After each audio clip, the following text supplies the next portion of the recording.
KBLA.com. Have a crash in Industry on the 605 freeway, northbound before Peck Road. Carpool and 2 left lanes are blocked with this overturned car crash. It's got things stopped from the 105. Long Beach, trouble on the 91 freeway, westbound before Paramount Boulevard. That's a crash in the carpool lanes. Got you stopped from Artesia Boulevard and in Paramount. On the 105 westbound at Paramount Boulevard, there's a right shoulder crash slowing you from the 605.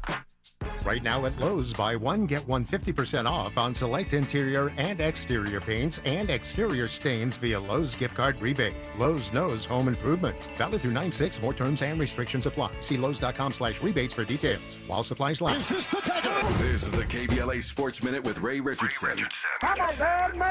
A major upset in the U.S. Open tennis tournament. Unseeded Ben Shelton, a 20-year-old brother from Atlanta, took out Francis Tiafoe in straight sets in the quarterfinals. Tiafoe is ranked 10th in the world and was the number 6 seed. Tuesday's match was the first time 2 African Americans met in the U.S. Open quarterfinals. Shelton moves on to Friday's semifinals. He'll face Novak Djokovic of Serbia. The first AP Top 25 college football rankings are out. 2-0 USC is number 6. Colorado checks in at number 22. First time for Colorado in the top 25 since 2020. The Lakers added some size to their bench. They signed 6'10 veteran Christian Wood to a 2-year deal. Wood averaged 16 points last season with Dallas. No debates, no speculation, just the info you need. That's your KBLA Sports Minute. I'm Ray Richardson. More news, opinions, and conversation when we come forward on KBLA Talk 1580. KBLA Talk 1580 is dedicated to empowering our communities by providing progressive talk radio for our audience. We strive to be an intersectional voice for the voiceless. As a Black-owned and operated station, we are committed to highlighting diverse perspectives and creating safe spaces for meaningful dialogue. We believe that everyone has something unique to bring to these political, economic, social, and cultural conversations, and we don't shy away from the hard conversations about current events. We endeavor to be a beacon of hope and understanding, while boldly challenging listeners to think more deeply about difficult topics that impact us all.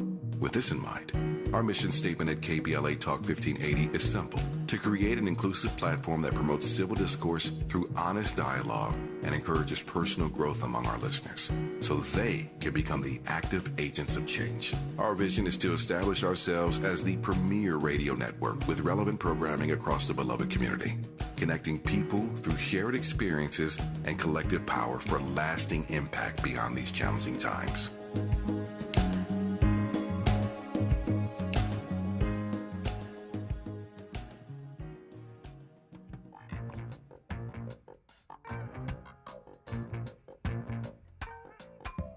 Get up, stand up for your right. Get up, stand up for your right. Get up, stand up for your right. Get up, stand up, don't give up the fight. I'm Tavis Smiley. We are delighted to have you along with us today. We are in hour 2, and in this hour, one of the nation's most distinguished journalists, Samuel G. Freedman, joins us for a historical re-examination of one Hubert Humphrey, and one of the most overlooked landmarks of civil rights history. I am always humbled and honored when I am allowed to engage with guests in conversation about things that I did not know. I say all the time that at our best, this program is about challenging folk to re-examine their assumptions, to expand their inventory of ideas, and to see the world through a different prism. I say often, as you know, that every day I walk out of this studio, I leave a little bit smarter than I walked in. And this hour is going to aid and abet that notion of making me a little bit smarter about political history in this country. And I think you'll enjoy and be empowered by this hour as well. Samuel Freedman is our guest. His book is called Into the Bright Sunshine: Young Hubert Humphrey and the Fight for Civil Rights. I'm pleased to welcome Samuel Freedman to this program. Samuel, how are you today, sir?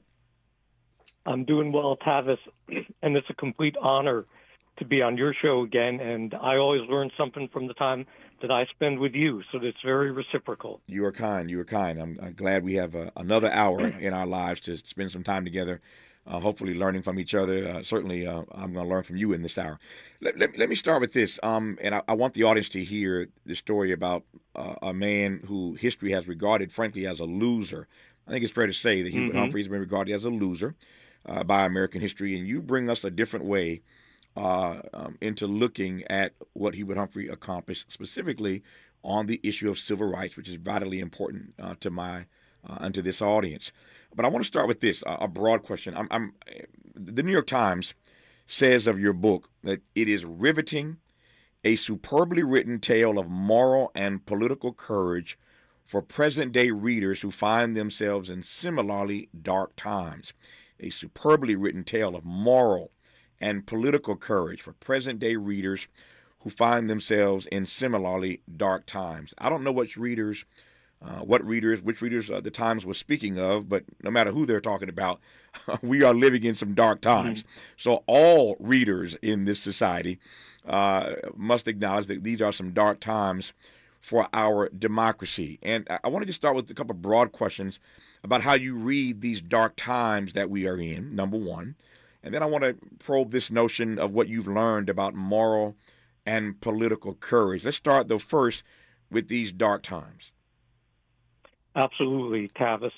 Well, the battle that Hubert Humphrey and his allies were involved in the 1940s, which is the decade I mostly focus on in the book, is really the same battle we have now. And it's a battle of interracial, interfaith, inclusive democracy against different forms of autocracy. And the terms that were used by the autocrats in Humphrey's time are the same ones we hear now: Christian nationalism, white supremacist, America Firstism. And so when Humphrey and the people who were on his side in this, people like the great labor and civil rights leader Abe Philip Randolph, and Walter White, the executive secretary of the NAACP, and Eleanor Roosevelt, the first lady, who was far more progressive on civil rights than her husband FDR ever was, the battle that they were involved in the near term was about things like desegregating the armed forces, getting a fair employment law, trying to put an end to lynching. Some of these battles we know took 50 or 60 more years to be won. But those were part of a broader effort to push back against segregationists like Strom Thurmond, America First people like this right-wing preacher Gerald L.K. Smith and Father Coughlin, and people whose view of America is that it was just a place for white Protestants, that if you were a black or a Jew or a Catholic, you didn't belong. And this is another thing that's sadly true of some of the Trump era. The right-wingers of that era, like Trump, would say, we want to have a social safety net, but only for the people who we consider the true Americans. Everyone else, and this was literally being said in Humphrey's time, blacks, you should be sent back to Africa. Jews, you should be interned. Catholics, you can be allowed to exist as a kind of a second class of Christians. And so the fact that we're fighting the same battle now doesn't mean that Humphrey and Randolph and Walter White and Eleanor Roosevelt and their allies lost. It means that what we learned from history, and it goes back to, the rollback against Reconstruction, is that every time we have progress, especially on racial equality, that it means we're going to be met with backlash, and we can never assume the fight's over. And why do you think that is? Why are we always met with backlash when we take two steps forward? Well, what is it that Frederick Douglass said about power never surrendering without a struggle? Oh, yeah. So if you have a country in which a lot of its population defines it as this is a country for white Protestants, and they are challenged. They're challenged by the emancipation of African Americans. They're challenged by massive Jewish and Catholic immigration between 1880 and 1924. They're challenged by the coming of Asian American and Hispanic and Caribbean basin immigrants. And they're challenged by moments when the government becomes more progressive, whether it's in passing Reconstruction in the 1860s and 70s, or whether it's passing the civil rights laws of the 1960s. There's a pushback. There's an anxiety of losing power and losing status and losing your ability to define who gets to belong, you know. And so, you know, it's no surprise to me, sadly, that the battles we're in now come right on the heels of 2 terms of Barack Obama being president, you know, marriage equality being enacted by the Supreme Court.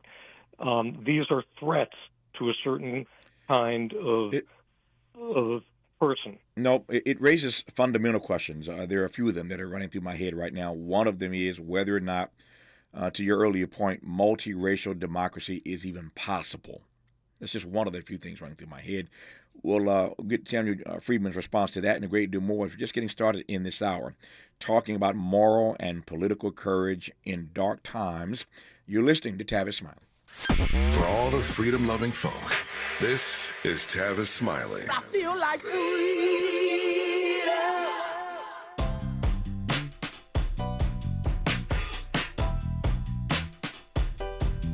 Escalade IQ. This the intro to the all-electric Cadillac, perfected like Zoom. And on a full charge, you get 450 miles without the stop. Haiku. This is what I do. Daddy fat intellect since '92. Linked all the way back, panoramic roof. Coming 24-inch rim standard. Ooh, why? Shout it, don't kill him. Cadillac diamond in the back, cold chillin'. And when I'm on attack, on the track is no ceiling. Sky's the limit. You hear me? You hear me? Straight drop, no parachutes. Lay lines like a longitude and latitude. Feel it, beloved. Clearly, we're hustling. Bustin', truckin'. Cadillac. For more on the Escalade IQ, visit Cadillac.com. Available late 2024. GM estimate 450-mile range. On a full charge based on development testing and/or analytical projection. Consistent with SCHA 1634 revision 2017 MCT. Range subject to change prior to production. Annual rates may vary based on service factors, including ambience temperature, terrain, battery age, and condition loading, and how you use and maintain your vehicle. At Grainger, we're for the ones who pay attention to every little detail. The ones who fuss, tinker, and sweat the small stuff. Because you know the tiniest thing can make the biggest difference when it comes to keeping business moving. We get it. We're the same way, offering access to product experts to help you quickly and easily find what you need. So whatever your industry, you know you're always getting professional-grade products. Call, click Grainger.com, or just stop by. Grainger, for the ones who get it done. Do you struggle with occasional nerve aches in your hands or feet? Try Nervive Nerve Relief from the world's #1 nerve care company. Nervive tablets contain alpha-lipoic acid to relieve nerve aches, weakness, and discomfort, plus B-complex vitamins to support healthy nerve function as you age. Live life with less nerve discomfort with Nervive Nerve Relief. Learn more at nervivehealth.com. And try Nervive Pain Relieving Cream to block nerve pain signals at the source. Use as directed. Sometimes I struggle to get to sleep. My body stopped for the day, but my mind is still running. So I take ZQuil. ZQuil, the world's #1 sleep aid brand, has a range of non-habit-forming products to fit you and your family's needs. Invest in a great night's sleep for the best you tomorrow. I'm awake and ready to take on anything. Better days start with ZQuil nights. Explore our products at ZQuil.com. Use as directed. Keep out of reach of children. When you can't stop, there's Vicks VapoRub. Vicks VapoRub sends powerful medicated Vicks vapors right to the source of your... so you can experience cough relief and breathe easier. Generations of families have trusted Vicks VapoRub to help relieve the worst cold symptoms. So next time you have a cough, reach for the Vicks VapoRub. Vicks VapoRub. Cough relieving is believing. Let's get back to more of Tavis Smiley right now. Just getting started really in this hour talking about what A. Philip Randolph and Eleanor Roosevelt and Walter White and Hubert Humphrey were up against then and what we are up against now. There were dark times then. We are living through and in dark times right about now. I haven't even gotten yet to the kind of moral and political courage that's needed in a moment like this where our democracy is on the precipice. But our guest is Samuel Freedman, as I mentioned. His book is called Into the Bright Sunshine, Young Hubert Humphrey and the Fight for Civil Rights. History has regarded Humphrey as a loser, no question about that. And leave it to Samuel G. Freedman to give us a different way to look at Humphrey, particularly as it relates to civil rights. I'll get to that as we move through this hour. But let me start with this fundamental question, I think pivotal question, but fundamental nonetheless.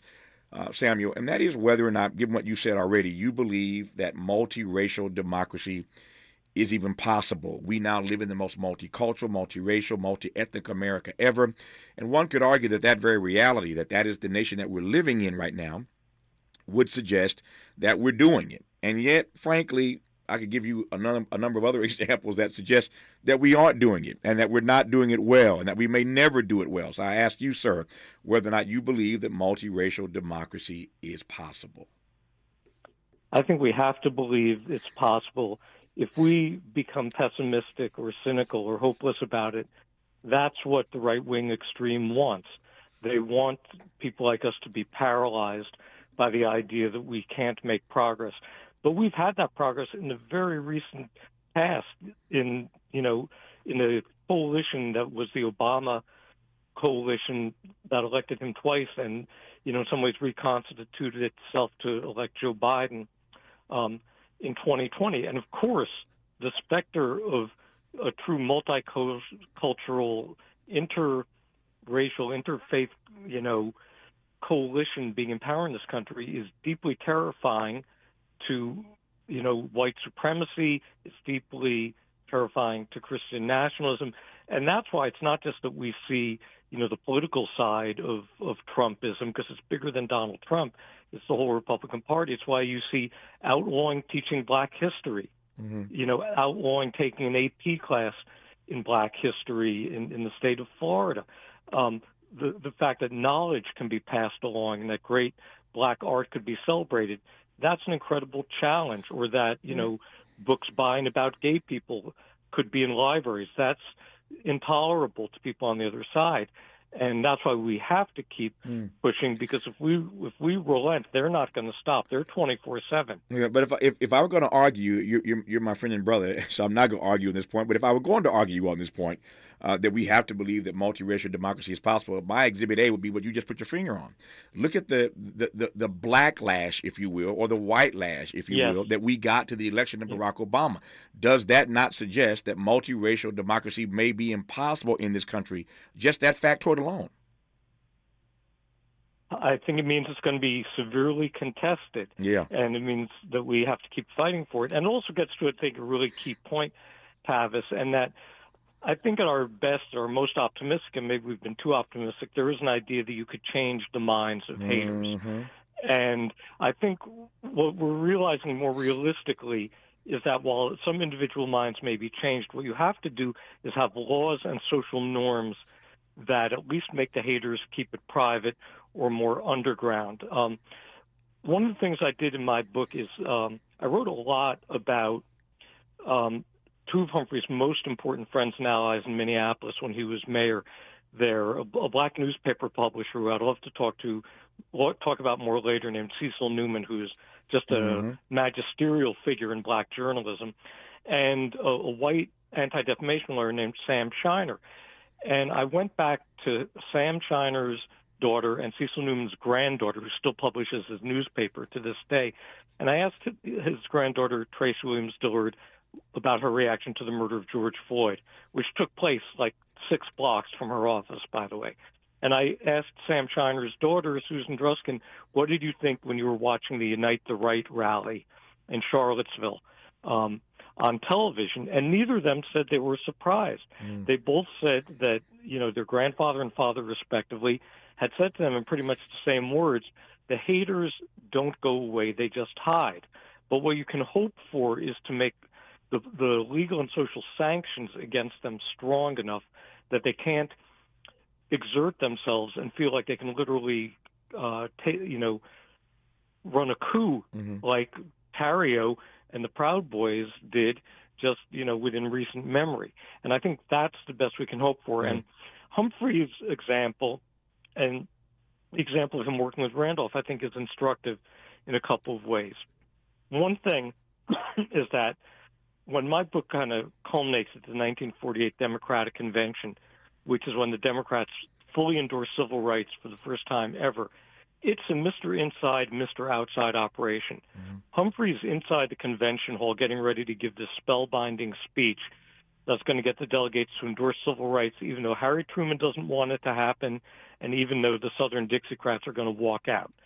But outside the hall, A. Philip Randolph is leading protest marches every day because he was leading a campaign for black draft resistance. He was urging young black Americans, since it was an all-male army at that time, don't register for the draft, don't serve if you're called up until America desegregates the military. Because how can we brag about how we defeated the fascists, the Nazis, and still have a segregated army? And Humphrey and Randolph's aides were exchanging letters after that convention that I read, and each one is saying, we couldn't have done it without you. You needed mass mobilization, and you needed political skill on the inside. And I think that's one enduring lesson. Either one without the other is not going to make it. No, there's a lot to unpack there. Let me start with this. To your point about Humphrey on the inside and Randolph on the outside, you did an inside game, outside game. I totally concur, and I received the point. It's just worth noting, just to put a footnote on that after all the organizing and protesting that Randolph did, leading ultimately Truman to decide that the military in this country needed to be segregated, as you well know as a brilliant historian and writer, black soldiers on their way back to this country from helping to win that war and save the world from fascism had to sit in the back of the train behind Nazi war criminals. Absolutely. Now, it's one thing, Samuel, to have to sit on the back of the train. These Negroes offered themselves up. They went and put their lives on the line. Some of them obviously did not come home. Thankfully, the Tuskegee Airmen never lost a single plane they escorted. Their record was perfect. And yet, when these African soldiers, these African-American soldiers, these black soldiers, Negro soldiers, colored soldiers on their way home, they're not just sitting behind the white boys on the train. They have to sit in the back of the train behind the captured Nazi war criminals, Sam. Absolutely. And, it got worse than that. There were a series of violent and often fatal attacks on black war veterans when they came home. And this is part of what inspired Randolph and Humphrey to take on the issue of desegregating the military. There was, in the most notorious of these cases, Tavis, a sergeant named Isaac Woodard, who was in his uniform, and the rednecks of the South found it intolerable to see a black man in uniform, and especially a black man who would then register to vote or go in the front door of the restaurant, or in Isaac Woodard's case, sit in the front of the bus. So he's on this bus going home to South Carolina, and he gets off in a small town to use the bathroom, and the local sheriff confronts him, beats him, and literally gouges his eyes out. And Isaac Woodard then went on, after recovering, to speak around the country at civil rights rallies to leverage, his wartime sacrifice and the terrorism inflicted on him on the home front on behalf of saying to America, and this was a key question after the war, okay, we defeated fascism. What are we going to do about the hatred at home? And there was an amazing letter I read in my research between Hubert Humphrey and a guy named John Neumeyer. John Neumeyer was a young German Jew. He got out of Nazi Germany like at the last minute in the late 1930s, made it to Minneapolis, enlisted in the army. Because he spoke German, he got assigned to be a guard at a prison camp for Nazi POWs out in Nebraska. And he and Humphrey were corresponding. And Neumeyer said to Humphrey, who was very upset that he couldn't get into the military because of deferments, because he had kids and he had a double hernia. And Neumeyer said, we don't need you to shoot a gun. We need you to fight the battle here. Neumeyer saying, you should hear what the American GIs say about the war.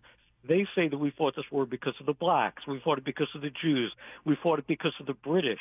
So your battle is at home. And that goes right to the point you were making earlier about, indeed, black soldiers on duty or returning who would sit behind Nazi POWs. I've heard stories that Nazi POWs on bases in the South, they'd be taken off to see movies in the movie theaters that wouldn't let black people sit in them at all, or had to sit way up in the balcony.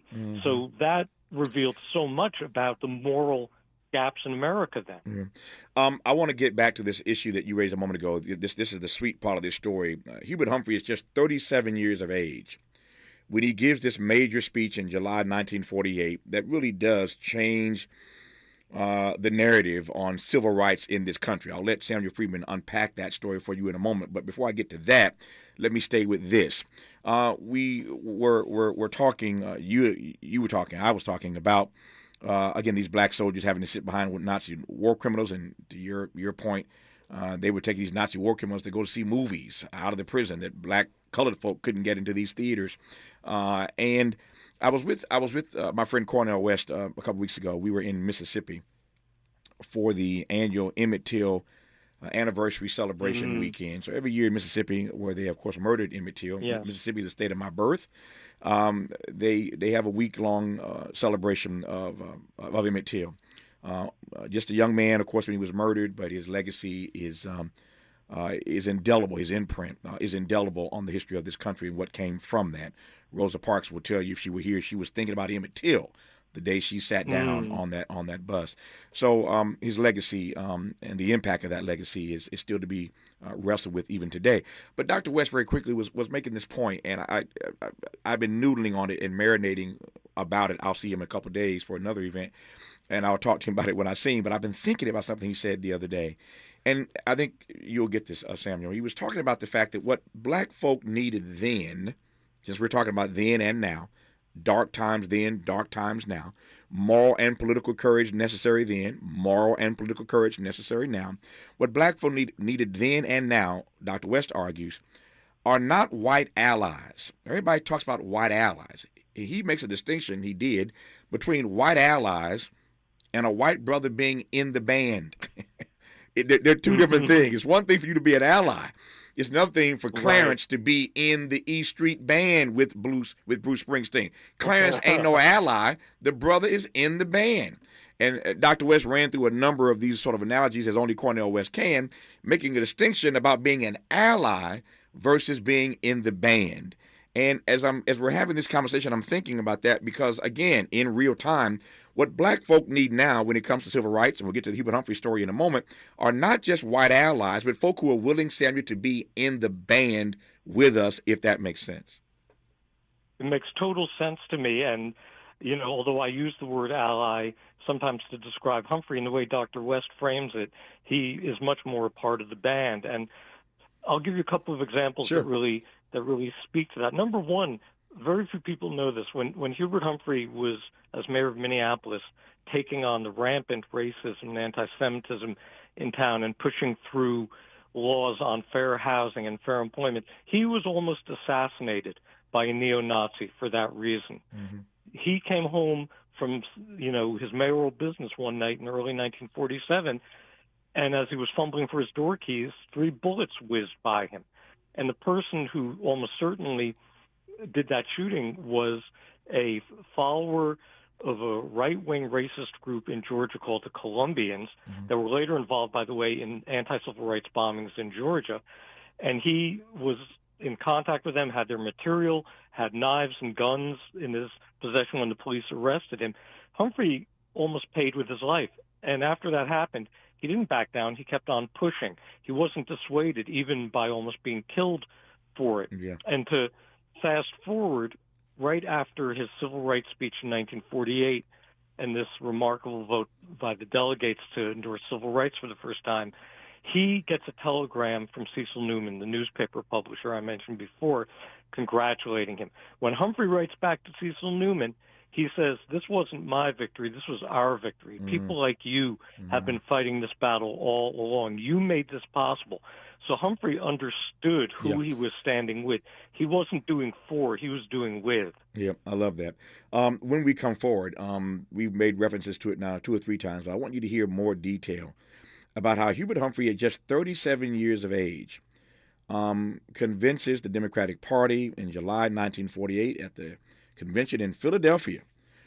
He convinces, at just 37, this party to do the right thing for the first time ever on the issue of civil rights. What did Hubert Humphrey say that day that got the good white folk to do the right thing? We'll hear that story when we come forward from Samuel G. Friedman on Tavis Smiley.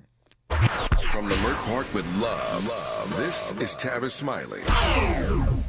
If you're like me, 60 and retired, making ends meet, especially here at the supermarket and drugstore, is tough. I'm so blessed to have found benefitscheckup.org. It's a free and confidential website from the National Council on Aging that connected me to $1,200 a year in programs that help pay for food, medicine, utilities, and more. Maybe it can help you. benefitscheckup.org. My daughter was diagnosed with a rare malignant rhabdoid tumor on the spine. They sent her straight to St. Jude. My hope was gone. But when you get there, everyone's like, hey, we're not going to give up. And when you see other people not giving up on your child, that makes all the difference in the world. When I found out I didn't have to pay, I was just grateful. They saved my baby's life. Finding cures, saving children.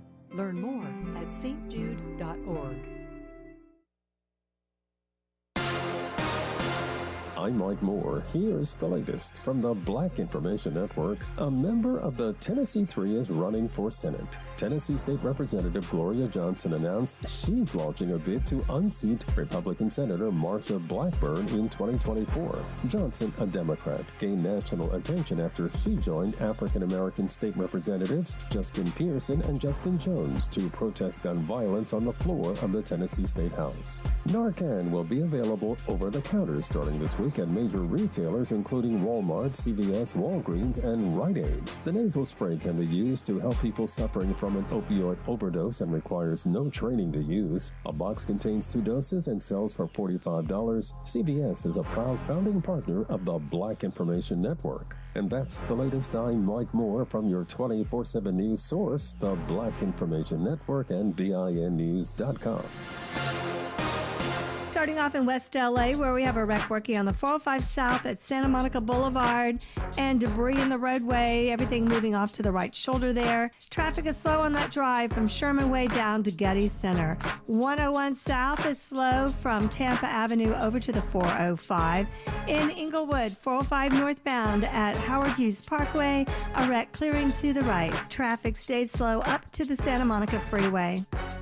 Right now at Lowe's, buy one, get one 50% off on select interior and exterior paints and exterior stains via Lowe's gift card rebate. Lowe's knows home improvement. Valid through 9/6. More terms and restrictions apply. See Lowe's.com/rebates for details. While supplies last. Want to save on new blinds? Blindster.com offers custom blinds, shades, and shutters at prices less than big box retailers. Order 10 free samples of any product and we'll ship them to you for free. And right now, save 50% off any order during our Labor Day sale. Blindster.com. This is the KBLA Sports Minute with Ray Richardson. A major upset in the U.S. Open tennis tournament. Unseeded Ben Shelton, a 20-year-old brother from Atlanta, took out Francis Tiafoe in straight sets in the quarterfinals. Tiafoe is ranked 10th in the world and was the number 6 seed. Tuesday's match was the first time 2 African Americans met in the U.S. Open quarterfinals. Shelton moves on to Friday's semifinals. He'll face Novak Djokovic of Serbia. The first AP Top 25 college football rankings are out. 2-0 USC is number 6. Colorado checks in at number 22. First time for Colorado in the top 25 since 2020. The Lakers added some size to their bench. They signed 6'10" veteran Christian Wood to a 2-year deal. Wood averaged 16 points last season with Dallas. No debates, no speculation, just the info you need. That's your KBLA Sports Minute. I'm Ray Richardson. More news, opinions, and conversation when we come forward on KBLA Talk 1580. We've got a lot to talk about. Race, culture wars, political turf battles, criminal justice and injustice, the courts. These are the conversations you won't hear elsewhere. My guests are leading journalists, celebrities, and sports figures, elected leaders, and influencers. They aren't afraid to get into it and say the quiet part out loud. With Ariva Martin in real time, your commute just became the most engaging part of your day. Tune in weekdays from 4 p.m. to 6 p.m. or find us on YouTube. Ariva Martin in real time, when you want it straight, no chaser. Unapologetically progressive. KBLA Talk 1580. We've got your black. Sometimes we lose, sometimes we win. Sometimes we try to fit it all in. Sometimes we don't know what's in store. Sometimes we find what we're looking for. Sometimes we're rolling easy and free. Sometimes 1 and 1 makes 3. So much to why Nationwide is on your side. Nationwide Mutual Insurance Company and Affiliates, Columbus, Ohio. Ugh, I don't have time for a cold. Honey. Honey? You need DayQuil Severe Honey flavor. DayQuil Severe Honey gives you powerful cold and flu symptom relief with a honey-licious taste. Because life doesn't stop for a cold. Okay, I'm ready to go. Now I'm getting a cold. Honey. Try DayQuil Severe Honey for powerful cold and flu relief. DayQuil Severe Honey flavor. The daytime coughing, aching, stuffy head, fever, honey-licious. Power through your day, medicine. Use as directed. Keep out of reach of children. Attorney Joe Cordell. Business owners and professionals face special challenges in divorce court. In addition to everything else going on, they have to contend with allegations that they are earning more than they are, coupled with claims on their business or practice itself. Clients with assets depend on their divorce lawyer's skills in these matters, and that's why it's so important to hire someone that has those skills. 1455 Frazee Road, Suite 1050, San Diego, California, 92108. CordellCordell.com. He's rooting for everybody black. Everybody black. More of Tavis Smiley coming your way right now. Our guest in this hour is the brilliant Samuel G. Freedman, one of the nation's most distinguished journalists. And I'm honored once again in my career to engage him in dialogue for an hour. His new book is called Into the Bright Sunshine, Young Hubert Humphrey and the Fight for Civil Rights. We've been talking in this hour about what Humphrey and Randolph and Eleanor Roosevelt and Walter White and others were up against in that moment, that dark moment of American history then, and the moral and political courage that was required, that was in fact required to advance that moment. Comparing that to where we are today, it's another dark moment. We are clearly on the night side, the dark side, one could argue, of this American democracy. And there's going to be a great deal of moral and political courage required to get us through the moment that we are in now. We will get to that because I don't see that moral and political courage on display right now. And we'll talk about that as we move through this hour. But I don't want to get too ahead of myself, because what I want to hear and want you to hear is the story of how a young 37-year-old Hubert Humphrey took the podium at the July 1948 Democratic Convention in Philadelphia and convinced Democrats for the first time ever to really advance a true narrative, to do some real work on the issue of civil rights. So tell me, Samuel Freedman, what Hubert Humphrey said that day at 37 to got all these folks in line behind him. Yeah, thank you, Tavis. Let me frame it a little bit contextually first. Please. Because the environment politically is very different in some ways from what we're living in today, in the sense that right now we associate the Republican Party with the party of racism, white supremacy, racial structural systemic inequality. But back in the 1940s, that was one part of the Democratic Party. The New Deal coalition that Franklin Roosevelt put together had, people you'd expect in it: organized labor, immigrant Catholics and Jews, college-educated intellectuals. But it also had this devil's bargain of including the all-white Jim Crow Democratic Party in the South. And FDR had calculated that he couldn't win the election without the electoral votes of the Solid South, as they called it. He couldn't get his programs through Congress without the support of these very powerful Southern senators and congressmen. And so he appeased them. He let New Deal legislation like the Social Security Act be written to omit agriculture and domestic labor, which meant a huge share of black workers in the South. He let New Deal programs be implemented locally, which meant Jim Crow states could implement them in a totally unequal way. And when it came to the party platform, he left any language of civil rights all vague and fuzzy and ambiguous, so the white Southerners could claim it supported what they called states' rights, meaning their right in their states to have apartheid. And by the 1948 convention, this was to Humphrey and his allies intolerable. It was morally indefensible. It was also morally indefensible amid the Cold War, when to the soon-to-be liberated countries in Africa and South America, the Middle East, the Caribbean basin, you should align with the liberal democracy rather than the communist system. And they're saying, how can we make that argument when we tolerate segregation and the Soviet Union espouses racial equality? So that was another part of the moral vision of it. But Humphrey, as you said, he's a kid politically speaking. He's 37 years old. He's held one office in his whole life, mayor of Minneapolis, only for 3 years. And he's going up against Harry Truman, who, though at points Truman had begun to move forward on civil rights, then he went in reverse. Looking at the 48 election, he said, I'm going to do the FDR thing, buy off the South with compromises, hopefully get their votes. Nothing about civil rights should be in the platform. Then you have the Dixiecrats led by Strom Thurmond, and a name you'll recognize from being a Mississippian, Fielding Wright, who was the governor then of Mississippi and actually the creator of the Dixiecrat movement and the Dixiecrat Party. And they're saying, if there's a word about civil rights in this platform, we're walking out and we're going to run a protest candidate.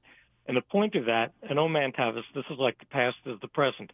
Their point was to make sure neither Truman nor Tom Dewey won a majority of electoral votes, so it goes to the House of Representatives.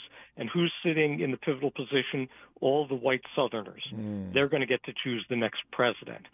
And Truman's People's Convention are telling Humphrey that if you give the speech, your career is over. Truman, in his diary, is calling Humphrey and the civil rights people crackpots. And Humphrey was definitely, part of him very filled with trepidation about giving his speech. But he had, the support of A. Philip Randolph's mass movement marching. He had support from family members, and he even got the support, surprisingly, of some big city machine politicians who could see what the demographic future was and said, if our party can't appeal to black voters, we're toast. Yeah. And then with all that, Humphrey gets up, and there are 60 million people listening on radio. There are 10 million people watching on TV, which was just starting to get wired through the Northeast. And he gives this speech, and the two famous phrases from it are saying that for those who say that it's too soon to move on civil rights, Humphrey says, I say it's 172 years late, which when you do the math means going back to 1776. And then he says, to those who say this program is an infringement on states' rights, I say it's time for the Democratic Party to walk to leave the shadow of states' rights and walk forthrightly, and as the title of my book, into the bright sunshine of human rights. And these are these two electrifying phrases, Tavis. And what's powerful, you can find the audio of this on YouTube. Listen to the boos. This was a big risk. Yeah, there was a lot of cheering in the convention hall, but there was a lot of booing. And it was so controversial that the convention was halted soon after, and they wouldn't let the vote on the civil rights plank take place till they gave like an hour-long recess, hoping people would calm down. Well, it didn't calm down, because what Humphrey's platform plank said was not general language support of civil rights. It said desegregate the military, pass anti-lynching legislation, outlaw the poll tax, also outlaw discrimination along the lines of religion and national origin, which affected Jews, Catholics, Japanese Americans, Mexican Americans. So it was very explicit. And after it passed, a name that will live in infamy, no other than Bull Connor, later the police chief of Birmingham, starts this massive Southern protest, and they, as threatened, march out of the convention hall. And 2 weeks later, Harry Truman desegregates the military and desegregates the federal workforce, because the convention had given him no choice but to run on civil rights. Nothing like a little pressure. Nothing like a little pressure. Exactly. Pressure brought by a young 37-year-old Hubert Humphrey that made Harry Truman do the right thing. So for you historians out there, you history lovers, we know the story that Truman gets the credit for desegregating the military. But now you know the backstory of how Truman got pushed to do that. Great presidents aren't born, they're made. And if you become a great president, you have to be pushed into your greatness. There is no FDR if there's no A. Philip Randolph pushing him. There is no Abraham Lincoln, to go back further, if there's no Frederick Douglass, the aforementioned Frederick Douglass, pushing him. There is no LBJ if there's no MLK pushing him. Great presidents are not born, they are made. and left to their own devices, they end up, how might I put it, being garden variety politicians. They'll never become statesmen if somebody ain't pushing them into their greatness.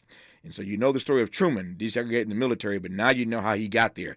A young 37-year-old Hubert Humphrey pushed him and the entire Democratic Party in Philadelphia to put that plank in the platform, and the rest, as they say, is history, told brilliantly and beautifully by our guest, Samuel G. Freedman. When we come forward, Samuel, I want to ask you whether or not you think there is some connection between Humphrey still being, for the most part, regarded as a loser in this country politically.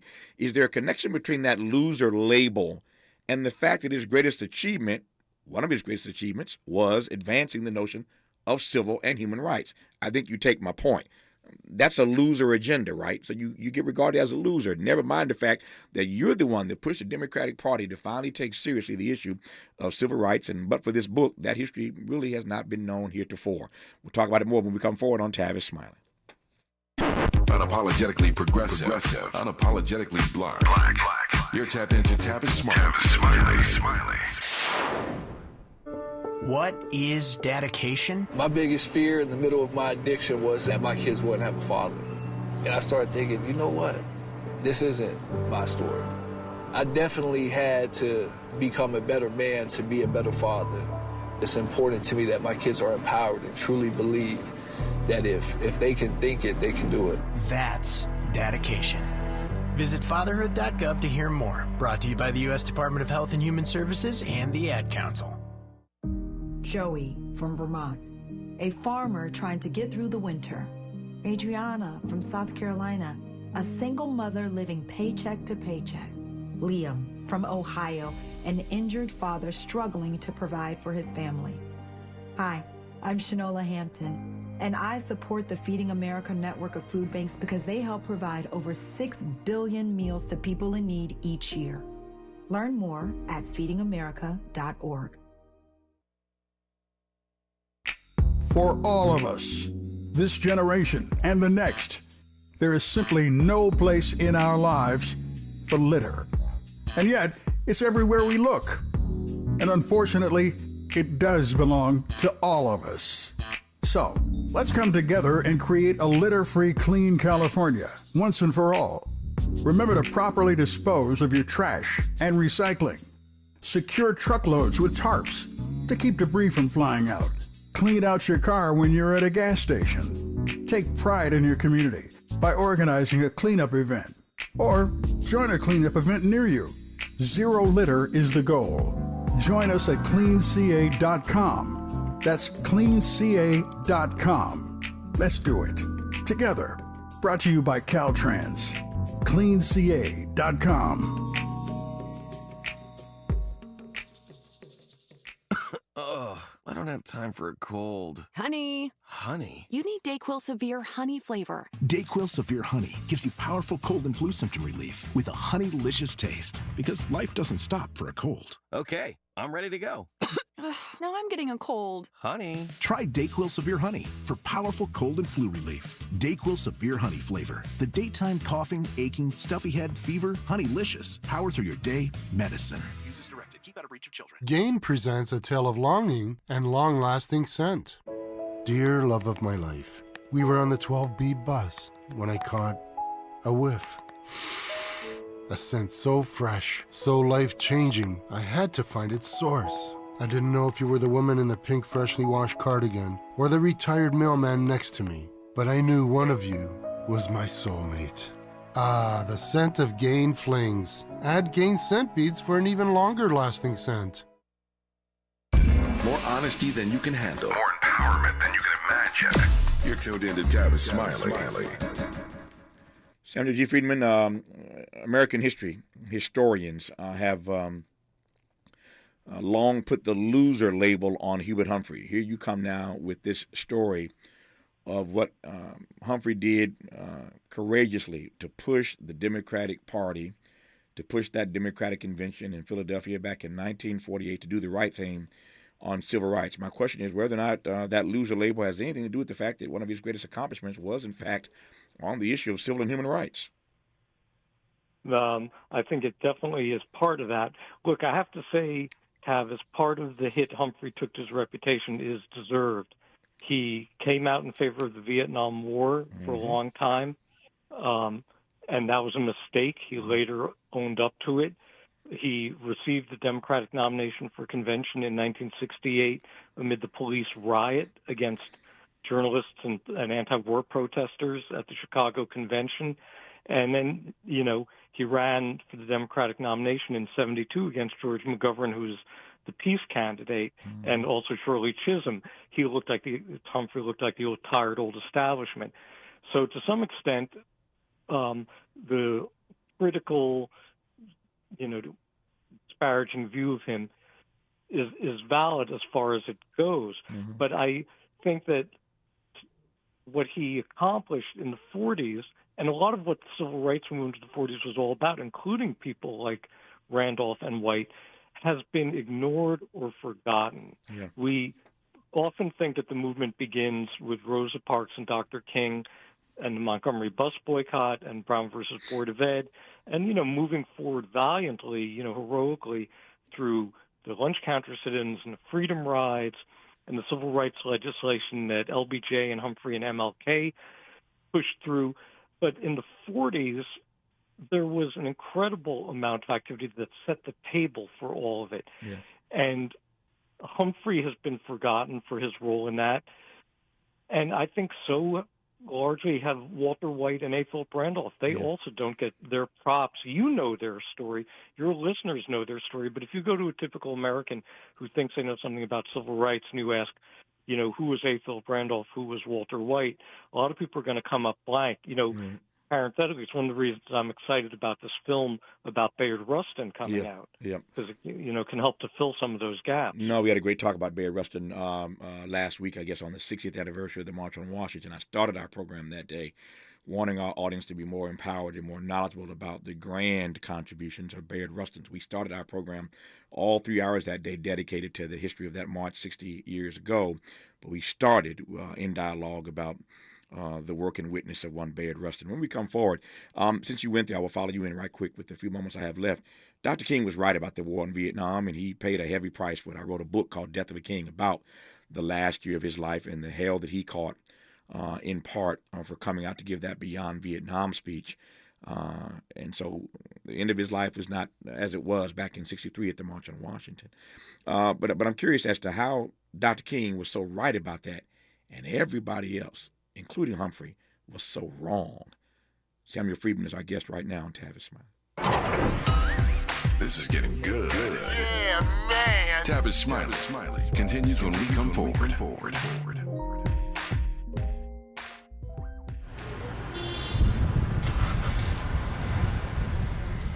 What's up, party people? It's your favorite MC's favorite rapper, MC Light here. And we're celebrating 50 years of hip-hop, authentically powered by Cadillac. And we're going to take it way back to where it started.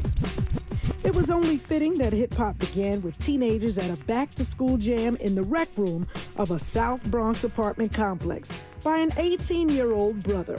By the way, I'm also sure he had a Cadillac parked outside. He noticed the energy on the dance floor when he switched between two turntables, extending the beats, repeating the breaks, and never losing the rhythms. And that was the birth of hip-hop. And from that moment, it took off.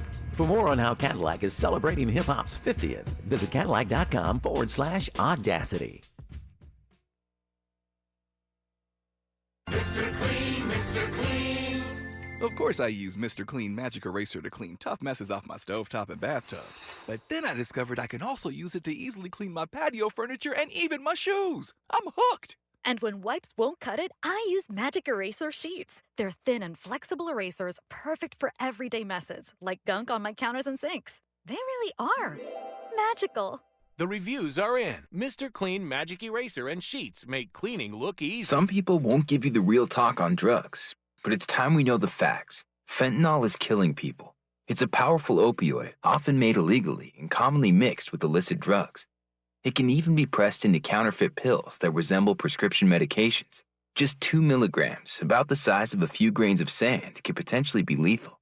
This isn't an ad to scare you, but it is an ad to make you think twice. Get the facts. Go to realdealonfentanyl.com.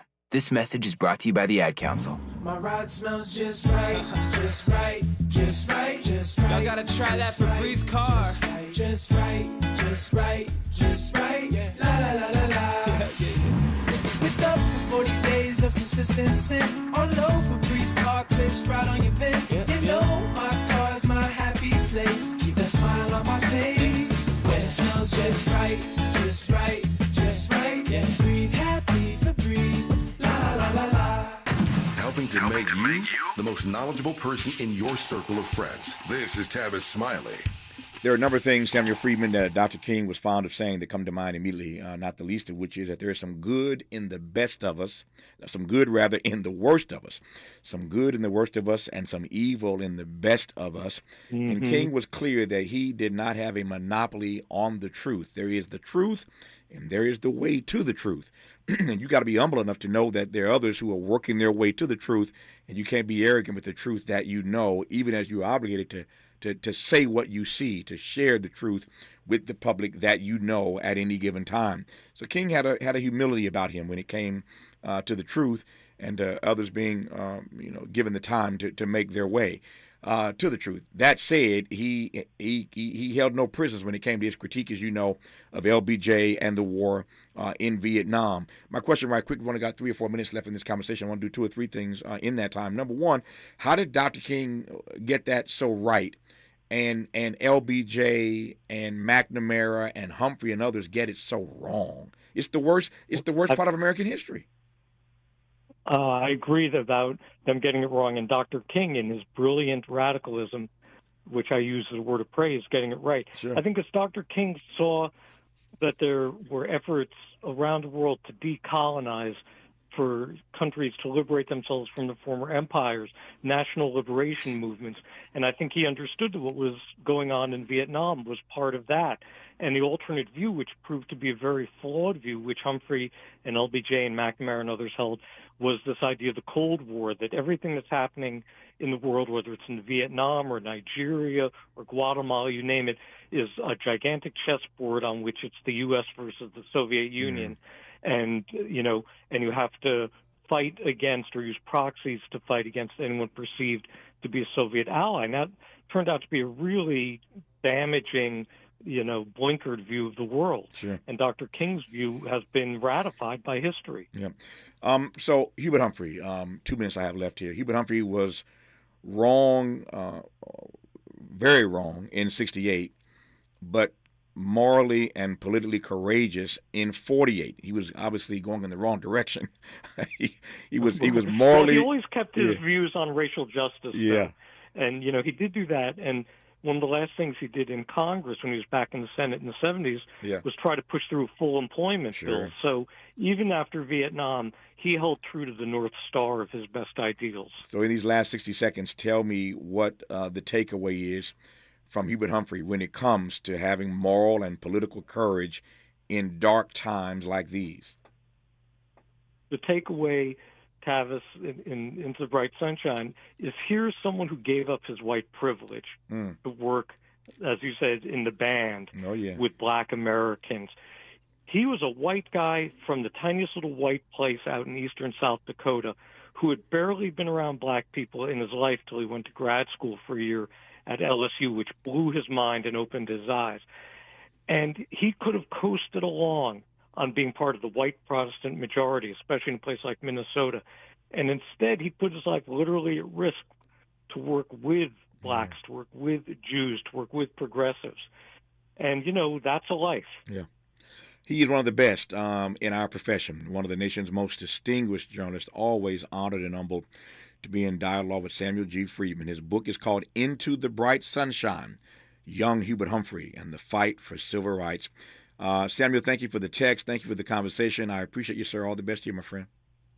Well, thank you, my brother, for the honor of being with you. It is always something that makes me feel grateful. You're kind. I appreciate it. More of Tavis Smiley when we come forward. KBLA 1580 Santa Monica. I'm Mike Moore. Here's the latest from the